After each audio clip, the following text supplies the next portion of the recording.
In the opening to my sermon this week, I used some information from a file that I have on my computer called I Didn't Know I Could Do That.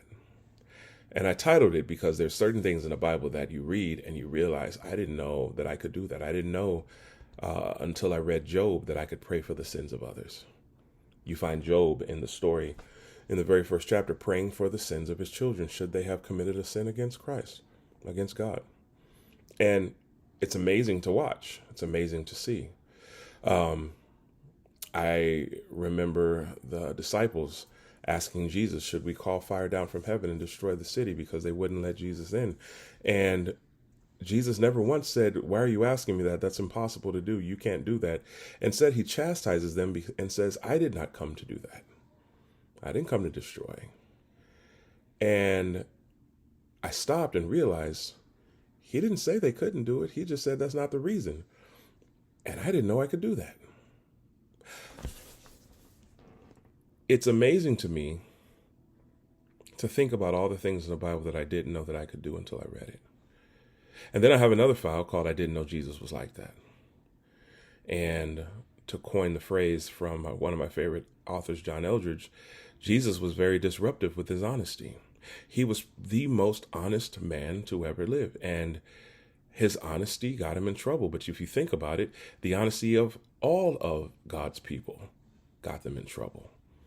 John the Baptist could have just told Herod that his marriage is approved, but he refused. And he got his head cut off. Honesty can get you in trouble because we live in a world that kills the messenger. We don't like bad messages, and we're afraid of them for some reason. I look at history and how we taint history sometimes and contort it to fit some skewed view. And just instead of just telling it like it is, just tell what happened. It's history. Nobody's rewriting it. Nobody's still writing it happened. Just tell it like it is.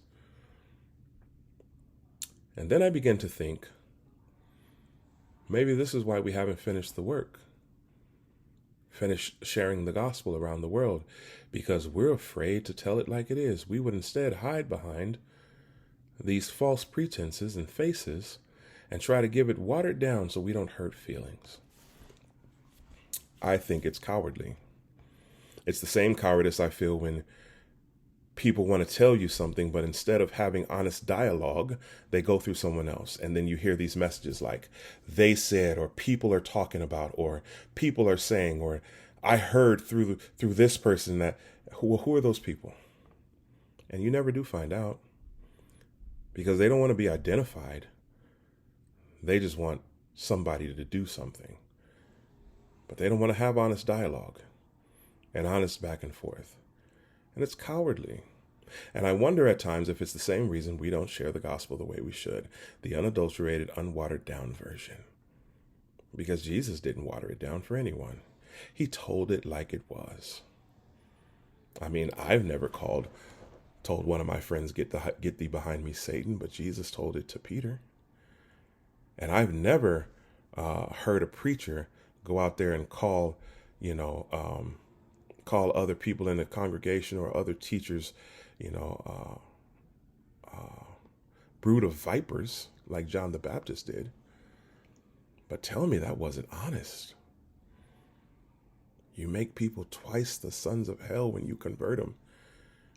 That was honesty. And I'm not saying we should be mean or vindictive. That wasn't the point. Shake us out of our lethargy. Shake us out of the comfort zone that we've built for ourselves and just tell the truth like it is and let people make a rational decision from it. And here's why I say that. I worked with a man who could not stand the color of my skin. I remember the day that I went up to him and said, look, dude, we have to work together. And I want to know, can I trust you when my back is turned? And I imagine you have to know if you can trust me. And we had an honest back and forth, some honest dialogue. And no, we didn't wind up being best of friends. There is no feel-good story at the end of this, but we were able to work together for a number of years. Him staying on his side and me staying on mine. Not getting in each other's way. Because at the end of the day, we both wanted to make a living.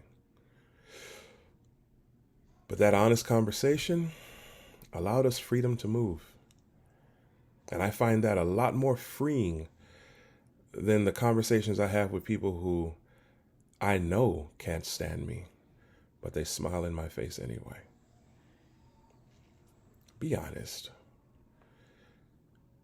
at least with the gospel. Let's tell it like it is, because that's what Jesus did. And if we're going to be like Jesus, stop watering it down. Just tell it like it is. And let Jesus do his job, which is changing hearts. I'm no one's savior. My job is to tell his story. My job is to tell you what he said from his book and what he says he wants to do for you and for me. That's it. We got to stop being scared and just tell it like it is. Talk to you again soon.